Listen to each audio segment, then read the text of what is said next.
Во Сојузот на стопански комори на Македонија членуваат над 450 реномирани компании. Градежната комора како дел од оваа асоциација и секторот за градежништво е двигател кој ќе биде столб на економскиот развој.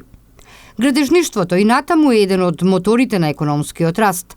Новите проекти за изградба на делници од брзи патишта заедно со планот и натаму да се градат локални патишта очекуваме да придонесат за натамошниот раст, вели Роберт Ход, кој повторно го доби мандатот да ја раководи оваа комора. Дополнителен придонес на зголемување на капацитетите на градежниот сектор имаат и проектите Купи куќа, купи стани и Купи куќа за млади. И натаму ќе работиме на зачувување на економската стабилност на градежните компании. Продолжуваме со лобирање кај соодветните институции и активно учество во донесување и измени на законските регулативи. Верувам дека и во следниот период заедно ќе градиме успеси, изјави Роберт Ход, кој повторно едногласно го доби мандатот за да ја раководи оваа комора во рамките на Сојузот на стопански комори на Македонија.